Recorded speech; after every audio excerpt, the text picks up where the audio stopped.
Bismillahirrahmanirrahim. Di dalam hadis yang diriwayatkan oleh Al-Imam Al-Bukhari dan Muslim dari Abu Dzar radhiyallahu anhu, Nabi sallallahu alaihi wasallam bersabda kepada para sahabatnya terkait al-khadam, para pembantu atau mohon maaf dengan sebutan asisten rumah tangga. Nabi berkata kepada para majikan, para sahabatnya, la wala tukallifuhum ma yaghlibuhum. Jangan kalian membebankan asisten rumah tangga kalian sesuatu yang akan mengalahkan mereka. Maksudnya memberatkan mereka. Yang namanya pembantu, kalau udah disuruh sama majikan ya pasti mau, ya kan? Ya.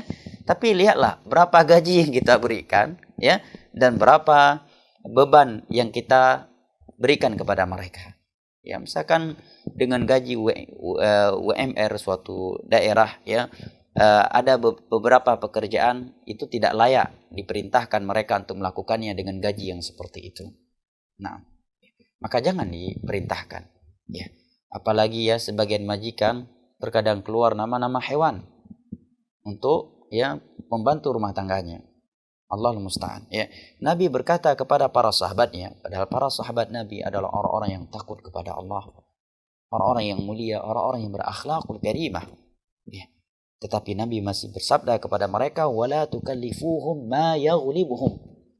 Jangan kalian bebankan asisten rumah tangga kalian sesuatu yang memberatkan mereka. Ini Nabi katakan kepada para sahabatnya.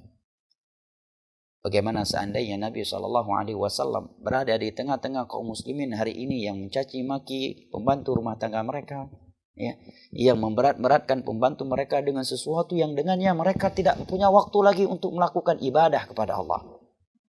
Nah, hal-hal kecil yang mereka sendiri mampu melakukannya, tetapi mereka bebankan kepada asisten rumah tangga mereka. Padahal seorang muslim itu dituntut oleh Allah untuk merealisasikan nilai-nilai tauhid dalam kehidupannya.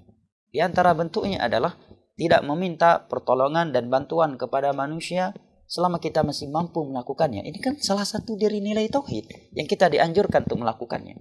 Coba kalau itu kita terapkan bersama anak, istri, dan asisten rumah tangga kita.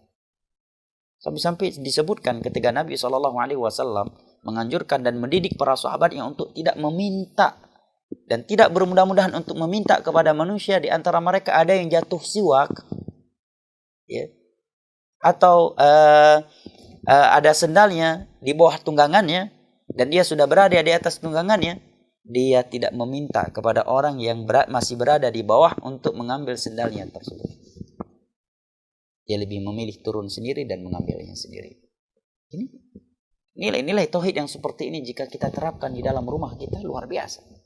Misalkan kita tahu, ya, istri kita ada, anak-anak kita ada.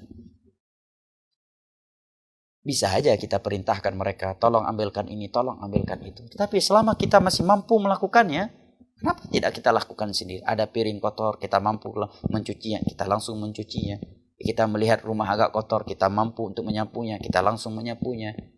Kita melihat, ya, nasi bisa kita ambil sendiri, nggak harus, ya, berteriak-teriak manggil istri, ya, kita langsung mengambilnya sendiri, ya, dengan niat untuk menjaga nilai-nilai atau menyempurnakan nilai-nilai tauhid. Ini kan masya Allah, ya, kalau kita terapkan seperti para sahabat Nabi tatkala Nabi mendidik mereka untuk tidak bermudah-mudahan meminta kepada manusia, maka tali sendal atau sendal yang berada di bawah tunggangan mereka tatkala mereka sudah berada di atas tunggangan mereka, itu tidak mereka minta kepada orang lain. Kalau hal-hal yang seperti ini kita terapkan, sungguh, ya, kehidupan rumah tangga kita atau persahabatan kita itu berada di atas nilai-nilai rahmat.